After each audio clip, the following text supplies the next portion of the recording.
अस्सलामुअलैकुम दोस्तों, कैसे हो आप सब। आज हम मुसाफिर लौट आया नॉवल का सेकंड पार्ट पढ़ेंगे, तो चलिए शुरू करते हैं। जुनैद ने माँ को शिकायती नजरों से देखा, जो नाराज नजर आ रही थी। तुम्हारे पास घर वालों के लिए वक्त ही कहाँ होता है? माँ ने बेटे को लताड़ा। उफ, यहाँ के हालात तो बहुत खराब है, इनाया ने कहा और वहां से बाहर निकल गई।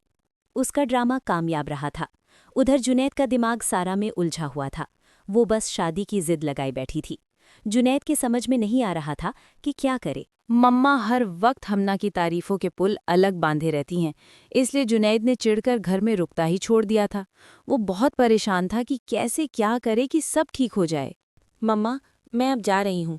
अगर इन दोनों के एग्जाम नहीं चल रहे होते तो 2-4 दिन रुक जाती। इनाया ने खाने के बाद जाने की इजाज़त मांगी। कोई बात नहीं बेटा, जैसे तैसे संभाल ही लूंगी। ज़ैनब ने बेटी को तसल्ली दी। मगर हमना रुकेगी, आपकी हेल्प करेगी। घर के कामों में एक्सपर्ट है, समझा करें। इस बात पर हमना चौंक कर इनाया को देखने लगी। जुनैद ने हैरत से एक कोने में खड़ी हमना को देखा और उसके माथे पर बल पड़ गए। फिर वो उठा और बाप के मना करने के बावजूद उन्हें डॉक्टर के पास ले गया। जुनैद जब वापस लौटा तो इनाया बच्चों समेत ससुराल जाने के लिए तैयार खड़ी थी। हमना ने जुनैद को देखा तो इनाया का हाथ पकड़कर कमरे से बाहर खींच ले गई। भाभी, प्लीज 1 मिनट। उसकी बात जुनैद ने सुनी थी। बस इसी बात की कमी थी। जुनैद माँ पर गुस्सा दिखाता अपने कमरे में चला गया। भाभी, अभी आप क्या कह रही थीं? मैं यहाँ नहीं रुकूंगी। हमना ने एतराज़ किया। बैग जो मैं घर से लाई थी उसमें 3-4 सूट और तुम्हारी ज़रूरत का कुछ सामान मौजूद है। 1 हफ्ते के लिए काफ़ी होगा। कुछ और मंगवाना हो तो फ़ोन कर देना। इनाया ने जैसे उसकी बात सुनी ही नहीं, अपना फरमान जारी रख कर दिया। भाभी, आप तो मुझे ये कहकर घर से लाई थी कि अंकल की तबीयत ठीक नहीं है, हम उन्हें देखने जा रहे हैं। फिर अचानक यहाँ मेरे रुकने की क्या तुक है? वो तेजी से बोलती चली गई। उसने तो ये सोचा ही नहीं था कि इनाया के दिमाग में क्या चल रहा है। बेवकूफ़, कोई और अक्लमंद लड़की होती तो ऐसे मौके पर खुशी से झूम उठती, मगर मुझे तुमसे ऐसी उम्मीद नहीं थी। इनाया ने उल्टा उसको शर्मिंदा करना चाहा। मुझे ऐसी अकल नहीं चाहिए, मैंने कह दिया मैं यहाँ नहीं रुकूंगी। मैं आपके साथ ही चलूंगी। हमना ने जिद पकड़ी। इनाया की चाल उसे समझ आ गई थी। देखो हनी चंदा, मैं तुम्हारी दुश्मन नहीं हूँ। भाई के दिल में जगह बनाने के लिए तुम्हें कोशिश तो करना पड़ेगी ना। तुम्हारा निकाह हो चुका है जुनैद से, चाहे ज़बरदस्ती ही सही, वो शौहर है तुम्हारा। अब इस घर की खुशियाँ और मेरी ज़िंदगी की खुशी तुम्हारे हाथ में है। इनाया ने कुछ इतनी संजीदगी से कहा कि वो सोच में पड़ गई। मगर, हमना ने कुछ कहना चाहा। अगर मगर कुछ नहीं, यही मौका है सास ससुर और पियाजी के दिल में घर बनाने का, समझी? लेकिन आपके भाई को शायद मेरा यहाँ आना अच्छा नहीं लगा, और फिर अम्मी और भाई क्या सोचेंगे? हमना ने धीरे से कहा। उफ, बिल्कुल बुद्धू हो क्या? मैं उन लोगों की मर्जी के बगैर कोई कदम उठा सकती हूँ। वैसे भी अब तुम मेरी नंद नहीं भाभी बन चुकी हो। बेफिक्र होकर यहाँ रहो, डोंट वरी। वो उसकी कमर थपक कर चल दी। हमना वहीं लॉन में खड़ी रह गई। एक नया इम्तिहान। उसने एक गहरी सांस लेकर सर उठाया तो सामने ज़ैनब बानो अपनी बाहें फैलाए खड़ी बड़ी प्यार से उसे अपने पास बुलाया और उसको गले से लगा लिया। वहां जाने 2 दिन बाद ही हमना की बर्थडे थी। कमाल अहमद अपने घर पर ही ये दिन मनाना चाहते थे, मगर इनाया के कहने पर ज़ैनब ने शाम को छोटी सी पार्टी अपने यहाँ रख ली थी और उन सबको इनवाइट कर लिया। जुनैद सब कुछ जानने के बाद भी अनजान बन रहा था। हैप्पी बर्थडे डियर हमना। सुबह से सब ने फ़ोन करके उसे खूब विश किया था। हनी, बात कुछ आगे बढ़ी? भाई तुम्हारे साथ ठीक है ना? इनाया ने विश करने के बाद कुरेदा, मगर उसके पास जवाब देने के लिए कुछ नहीं था। छोड़े ना भाभी, कोई और बात करे। वो टाल गई। उसकी जुनैद से बात ही कहाँ हुई थी। वो घर में रहता भी तो अपने कमरे तक ही रहता था। अच्छा, जरा मम्मा को फ़ोन देना। इनाया ने हमना से कहा तो वो फ़ोन ज़ैनब को पकड़ाकर बाहर चली गई। हाँ इनाया, बोलो क्या बात है? ज़ैनब ने पूछा। मम्मा, ऐसा कब तक चलेगा? भाई तो उस सारा के ख्याल से बाहर ही नहीं निकलते। इनाया ने आवाज़ दबाकर माँ से कहा। ये सब तुम्हारा किया धरा है, बिना वजह का रिश्ता जोड़ दिया। जब जुनैद को देखती हूँ तो दिल दुखता है। हम्मा इतनी अच्छी लड़की है, कहीं इसके साथ कुछ बुरा ना हो जाए। वो बेटी पर भड़क उठी। अच्छा, एक तो इतनी घरेलू सी लड़की से आपके बेटे की शादी करा दी, उस पर भी मैं ही बुरी हूँ। हो जाती ना भाई की शादी उस अंग्रेज़न से तो ठीक होता। सर पर हाथ रखकर रोती। इनाया ने भी गुस्सा दिखाया तो ज़ैनब बेगम घबरा गईं। अच्छा छोड़ो ये बातें, शाम को आ रही हो ना? उन्होंने बेटी की नाराज़गी दूर करने के लिए मीठे अंदाज में कहा। वो तो हम सभी आएंगे, आप अब ऐसा करें। वो माँ को कुछ खास बातें बताने लगीं। ज़ैनब ने जाकर धड़ से जुनैद के कमरे का दरवाज़ा खोला। वो लैपटॉप खोले अपने ऑफिस के किसी काम में बिजी था। एकदम चौंक उठा। बेटा अब जाकर हमना को कोई अच्छा सा गिफ्ट दिला दो, आज उसकी बर्थडे है। उन्होंने बेटे को गौर से देखा जिसकी निगाहें स्क्रीन पर जमी हुई थी। मम्मा मैं बहुत बिजी हूँ, आप ड्राइवर के साथ चली जाएं। उसने बिना उनकी तरफ देखे ही जवाब दिया। नहीं आप जाओ, मैं ज़रा शाम का इंतज़ाम देख लूँ। ये कहकर ज़ैनब पलटी और हमना को उसके कमरे में खींच लाई। जुनैद ठंडी सांस भरकर रह गया। आंटी गिफ्ट की कोई ज़रूरत नहीं है, हमना ने धीमी आवाज़ में कहा। जुनैद ने एक नज़र उठाकर उसे देखा और फिर कुछ सोचकर उठा और चुपचाप उसे लेकर अपने मनपसंद ज्वेलर के पास लेकर आ गया। उसको रूबी लगे टॉप्स दिलाते हुए मुस्कुराया। कैसे हैं? अच्छे हैं, वो धीरे से बोली। पहली बार कुछ इत्मीनान हुआ। श्याम मखमली डिब्बा थामे वो उसके साथ शॉप से बाहर निकल रही थी कि सेल्समैन ने पुकारा, सर ये सारा मैम का गोल्डन चेन आपने पिछली बार ऑर्डर की थी। जुनैद पल भर को सटपटाया, फिर नॉर्मल अंदाज में सर हिलाया। ये सारा कौन है? गाड़ी में बैठने के बाद हमना ने पूछा और जुनैद ने अपने और सारा की मोहब्बत की कहानी सुना दी। तो फिर आपने ये निकाह क्यों किया? वो रोने जैसी हो गई, तुम्हारे भाई के मेहरबानी से, जुनैद ने तीखे अंदाज में जवाब दिया। यहाँ भाई का क्या जिक्र है, ये सब भाभी की रजामंदी से हुआ है। हमना को भाई का नाम इस अंदाज में आना अच्छा नहीं लगा था। हमारे आसपास ऐसे लोग भी होते हैं जो उजला तन और मैला मन रखते हैं। जुनैद ने कहते हुए गहरा सांस लिया। आपको इस बारे में कोई गलतफहमी हुई है। भाई के तो फरिश्तों को भी नहीं पता था। भाभी के जोर देने पर ही ये रिश्ता तय हुआ है। उन पर भाई ने कोई दबाव नहीं डाला था। तुम तो अपने भाई की साइड लोगी, बहन हो। बहरहाल ये बात दोनों के बीच ही रहनी चाहिए। जुनैद ने जैसे उसे वॉर्न किया था। तुम मुझे इग्नोर करने की वजह ये है, हमना ने दिल में सोचा। उसे अच्छी तरह से अंदाजा हो गया था कि वो इस शख्स के दिल में कभी भी जगह न पा सकेगी। हकीकत जानकर उसे बहुत दुख हुआ था। हमना के मुंह से एक आह निकल गई। जुनैद ने ड्राइविंग करते हुए उसे देखा। वो आंसू पीने की कोशिश में नाकाम सी लग रही थी। चेहरे पर दुख के साए थे, आंखें भीगी भीगी थी। बर्थडे के मौके पर उसका यूं दुखी होना जुनैद को शर्मिंदा कर गया। उसे अफसोस हुआ, बेकार में उसको बताकर दुखी कर दिया, मगर उसे बताना भी ज़रूरी था। वो एक गहरी सांस लेकर रह गया। घर करीब आ गया था। सारा के बारे में जानने के बाद हमना ने जुनैद से कोई शिकायत नहीं की थी, बस अपनी किस्मत पर रोना आया था।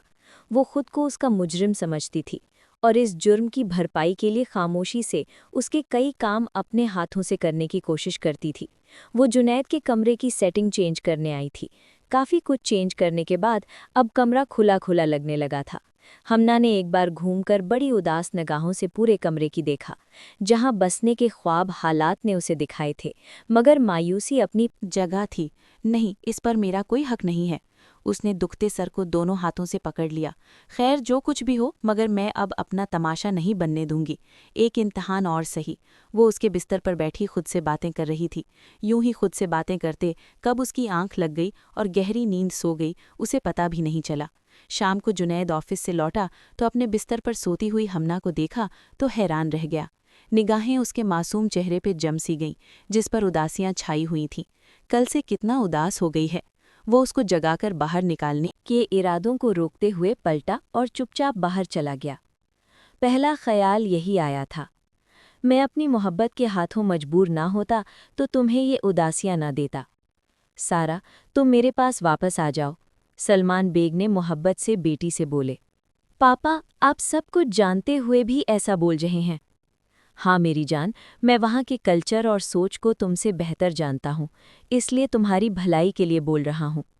नहीं पापा, जुनैद ऐसा नहीं है, वो सबसे डिफरेंट है। वो उस लड़की के लिए एक और रिश्ता ढूंढ रहा है। सारा के लहजे में कॉन्फिडेंस था। बेटा, वो जितना भी डिफरेंट हो, लेकिन अपनी बीवी के लिए दूसरा शौहर कभी नहीं ढूंढेगा। पापा मैं समझी नहीं। सारा उलझ गई। डार्लिंग, वो जिस फैमिली को बिलोंग करता है वहाँ इस तरह के फैसले नहीं हो सकते। उस पर बहुत दबाव है। एक बात सोचो, जब वो निकाह के वक्त कुछ न कर सका तो अब क्या कर लेगा? पापा, वो मुझसे मोहब्बत करता है। हाँ, उसकी भरपाई के लिए तुम्हें दूसरी बीवी ज़रूर बना सकता है, लेकिन असल मकाम सोसाइटी में पहली बीवी का ही रहेगा, जो तुम्हें कभी नहीं मिल सकता। रहोगी सेकंड वाइफ। वो बहुत संजीदा थे। ओह, यू मीन सेकंड पोजीशन? सारा के मुंह से निकला। यस, और मेरी बेटी जो सारी उम्र फर्स्ट पोजीशन पर खड़ी रही है, उसके लिए यूं सरवाइव करना मुश्किल होगा। मेरा फूल मुरझा जाएगा। ये कितने हक से मेरे घर और मम्मा पर कब्जा जमा कर बैठी है। वो टीवी लाउंज में बैठा उसे इधर उधर फिरकी की तरह घूमते देखकर तिलमिला रहा था। उसने पूरे घर को अपने मुट्ठी में ले रखा था। हर चीज अपनी जगह पर और वक्त पर मिलती। जुनैद क्या खाने में पसंद करता है, कौन सा ड्रेस शौक से पहनता है, ये सब कुछ उसे पता था। इसलिए उसके पसंद की डिशेस तैयार करती, उसके पसंद के कपड़े प्रेस करके हर सुबह लटका देती। और ये बातें जुनैद को परेशान कर देती थीं। वो उसको रोकता, मना करता, मगर वो अपना काम फर्ज समझकर करती। कभी कभी वो झुंझला जाता। तुम मेरी नौकर नहीं हो, प्लीज मेरे काम ना किया करो, मुझे अच्छा नहीं लगता है। घर के काम करने से कोई नौकर नहीं हो जाता। वो आराम से जवाब देकर नाश्ता बनाने किचन में चली गई। उसकी डांट डपट और नाराजगी का हमना पर कोई असर नहीं होता था। वो सुनी अनसुनी करके अपना काम किए जाती। ज़ैनब और हम्माद मिर्ज़ा उसकी तारीफें करते तो वो मुस्कुरा देती। कमाल अहमद एक दिन उससे मिलने और लेने आए, मगर ज़ैनब ने जोर देकर उसे 2-3 दिन के लिए रोक लिया और वो चुप हो गए। जुनैद ने सलाम के अलावा उनसे कोई बात न की थी। कमाल अहमद को अजीब सा एहसास हुआ था, अपनी तौहीन महसूस हुई थी। जुनैद, मुझे तुमसे ऐसी उम्मीद नहीं थी। मेरे हस्बैंड तुम्हारे बिहेवियर से बहुत हर्ट हुए हैं। इनाया ने आते ही भाई से शिकायत की थी। आज वो खास तौर पर इसी मसले को सुलझाने आई थी। मैं ऐसे शख्स की इज्जत कर ही नहीं सकता जिसने शादी के इतने सालों बाद भी सिर्फ अपनी बहन का घर बसाने के लिए मेरी बहन को मोहरा बनाया, उस पर दबाव डाला। वो बिना झिझके बोलता चला गया। गुस्से से उसका चेहरा लाल हो रहा था। तुमसे ये सब किसने कहा? इनाया का चेहरा एकदम पीला पड़ गया। आवाज़ कांप गई। मुझे निकाह की रात ही मम्मा ने बताया था। सिर्फ तुम्हारे वजह से इतना कुछ बर्दाश्त कर रहा हूँ। इनाया की तो जान ही निकल गई। अगर ये बात कमाल और हमना को पता चल जाती तो वो सबकी नज़रों में गिर जाती। उसने कुछ सोचकर अपना जुर्म कबूल कर लिया। भाई, ये सच नहीं है, वो कमज़ोर सी आवाज़ में बोली। अच्छा, तो सच क्या है वो बता दो, वो फाड़ खाने वाले अंदाज में बोला। जब आपने सारा से मेरी मुलाकात कराई तो मैं उसी वक्त समझ गई कि उसने जिस तरह के माहौल में परवरिश पाई है वो हमारे घर में एडजस्ट नहीं हो सकेगी। हमारी फैमिली उसकी आज़ाद ख्याली को कभी कबूल नहीं कर सकती थी। वो शादी के बाद तुम्हारे कंधे से कंधा मिलाकर चल सकती थी, मगर घर की जिम्मेदारी नहीं संभाल सकती थी। हमें लोगों की बातें सुनने को मिल सकती थीं। मैं नहीं चाहती थी कि मेरे माँ का सर झुके। तुम्हारी सोच बहुत पुरानी है, वो चिढ़ गया। नहीं, आप नहीं समझ सकते। मम्मा उस दिन से परेशान थीं जिस दिन घर में आपने सारा का नाम लिया था। एकलौती बहू के हवाले उसके भी कुछ ख्वाब थे, आपने सब मलिया मीट कर दिए।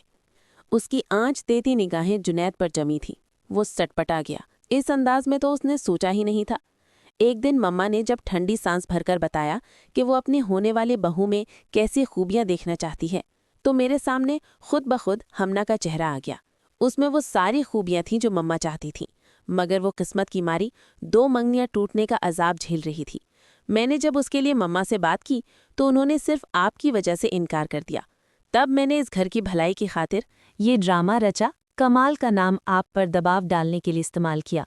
मैंने झूठ बोला, जबकि वो बिल्कुल बेकसूर है। उन्होंने कभी मुझ पर इस तरह का कोई दबाव नहीं डाला। वो सर झुकाकर आंसू पीने की कोशिश करने लगी। जुनैद को कुछ हुआ। वो अपना होंठ भींचकर वहां से बाहर निकल गया। सारा फोन क्यों नहीं उठा रही है? ऐसा भी क्या बिजी रहना? उसने गुस्से में लाइन काट दी। वो इन दिनों ज्यादा से ज्यादा वक्त उसके साथ गुजारना चाहता था, मगर उसके पास टाइम ही नहीं था। ज़ैनब बेगम हर वक्त हमना की तारीफ करती रहती थीं। वो सुनता और कान दबाकर बाहर निकल जाता। उसे कभी कभी खुद पर गुस्सा भी आता कि एक ही वक्त में 2 लड़कियों को दुख देने की वजह बन गया था। वो आजकल काफ़ी चिड़चिड़ा हो रहा था, जिसका निशाना हमना भी बन जाती थी। बाद में हम्माद मिर्ज़ा और ज़ैनब बेटे की क्लास लगाते।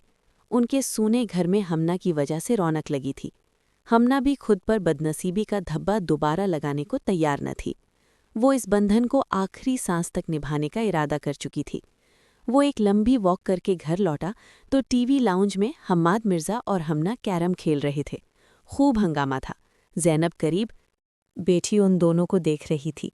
वो भी उनके कहने पर वहीं टिक गया। हमना हम्माद मिर्ज़ा की चीटिंग पर खिलखिलाई तो उसके गाल पर गड्ढा गजब ढाने लगा। कोई हंसते हुए इतना प्यारा भी लग सकता है, वो सोचकर कहीं खोसा गया। न जाने क्यों अब सोचों में सारा के साथ साथ हमना भी बसेरा करने लगी थी। शायद इनाया के सच ने हमना और कमाल अहमद को बेकसूर ठहरा दिया था, इसलिए। क्या हुआ, सब खैरियत तो है? सारा ने उसे सर पकड़े देखा तो हैरत से सवाल किया। आज बहुत दिन बाद उसने जुनैद को डिनर पर इनवाइट कर लिया था। बस सर दर्द से फटा जा रहा है, गला भी खराब है। आज सुबह से उसकी तबीयत खराब थी, वो सिर्फ सारा का दिल रखने को वहाँ चला आया था। ये देखें, मैंने आपके मसले का हल ढूंढ निकाला है। वो अंदर से एक लिफाफा लिए लौटी। ये क्या है? वो चौंक कर सीधा हुआ। ये मेरे कोलीग हैं, तुम्हारी मिसेस के लिए मेरे हिसाब से ये अच्छा रहेगा, सारा ने कहते उसे तस्वीर थमाई। जुनैद ने एक गहरी सांस ली। ठीक है। क्या हुआ, लड़का पसंद नहीं आया? ऐसी बात नहीं है यारा, ठीक है, मगर मैं इतनी जल्दी फैसला कैसे कर सकता हूँ बिना उससे मिले? अच्छा ठीक है, चलो खाना खाते हैं।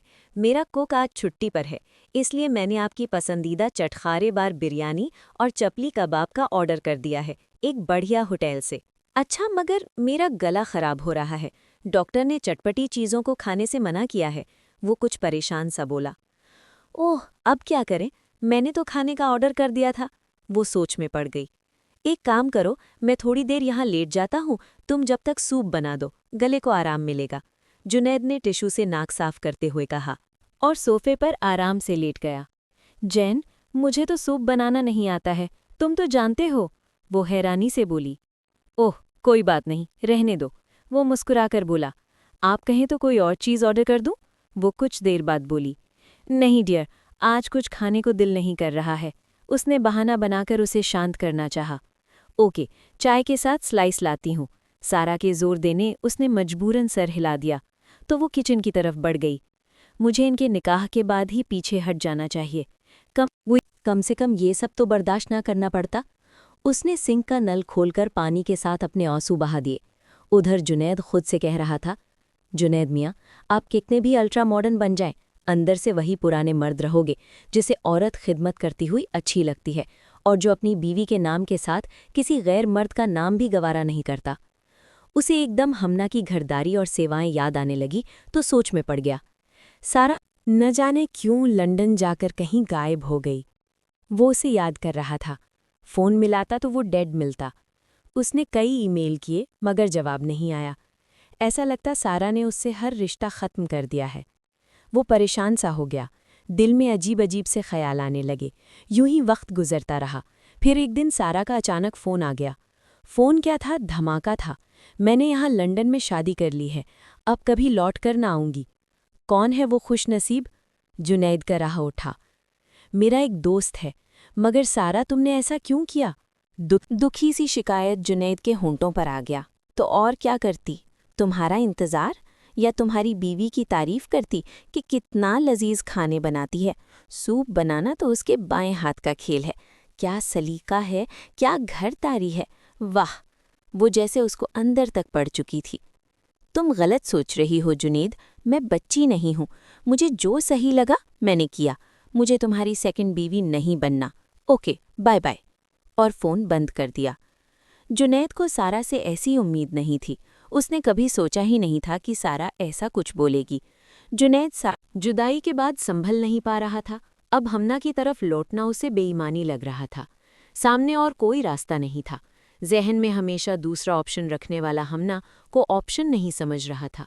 वो जीती जागती एक नाजुक दिल लड़की थी। वो इसीलिए ज़्यादातर घर से बाहर रहने लगा था। पता नहीं कहाँ वक्त गुजारता था। एक दिन खुद से लड़ते लड़ते थक गया। सख्त सर्दी में पूरी रात लॉन में टहलते हुए गुजारी। सुबह बीमार पड़ गया। ऐसे में माँ और हमना की तवज्जो और हमदर्दी कभी भले और कभी बुरे लगते। उस वक्त भी हमना अंदर आई तो जुनैद ने हाँपते हुए उसे देखा। हाथ में गर्म सूप का प्याला था। उसने जल्दी से आंखें मूंदकर सोने की एक्टिंग की। हमना ने धीरे से उसके माथे पर उंगलियां फेरी ताकि टेम्परेचर का अंदाज़ा कर सके। एक नर्म नर्म ठंडक जुनैद के पूरे बदन में दौड़ गई। उसने पट से आंखें खोलकर देखा।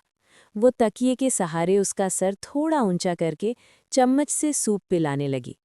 कैसी लड़की हो, मैं तुम्हें इग्नोर करता हूँ, बुरा भला कहता हूँ, तुम्हारे काम में 100 कीड़े निकालता हूँ, फिर भी तुम पर कोई असर नहीं होता। खामोशी से दिए हुए मेरे हर दुख सहती चली आ रही हो। क्या हो तुम? वो उसको तकते तकते फट पड़ा।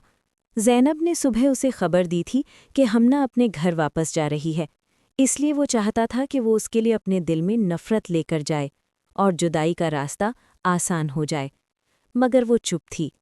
तुम्हारी खामोश रहना, सब्र, बर्दाश्त और चुपचाप मेरी खिदमत करना मेरे इरादों की राह में रुकावट बनकर खड़ा है। प्लीज़ मुझे बुरा भला कहो और मुझ पर थूक कर चली जाओ। प्लीज़ हमना। वो बोलते बोलते कांपने लगा, मगर वो चुप थी। मैं तुम्हारी बेगरज मोहब्बत और खुलूस से उकता गया हूँ, उससे फरार चाहता हूँ। जुनैद ने गुस्से से हाथ मारकर सूप का प्याला दूर फेंक दिया। आप मेरे मुंह से यही सुनना चाह रहे हैं ना कि मैं आपको छोड़ रही हूँ, आपकी ज़िंदगी से हमेशा के लिए जा रही हूँ? उसने बड़े सब्र से ठहर ठहर कर पूछा। हाँ, उसने गुस्से से सर हिलाया था। पहले आप वादा करें। वो बच्चों की तरह मचली। वादा? उसने हैरान होकर उसे देखा। हाँ, वादा, जो कभी किसी भी हाल में आप नहीं तोड़ेंगे? हमना ने आंखों में आए आंसू पोंछते हुए कहा। ठीक है। उसके चेहरे पर फैली वीरानी ने जुनैद को मजबूर कर दिया। उसने इकरार में सर हिलाया। उम्र भर अपना नाम मेरे नाम के साथ जुड़ा रहने देंगे। उसने एकदम उसके हाथ पर अपना नाजुक हाथ रखकर रिक्वेस्ट की। जुनैद चुप सा रह गया।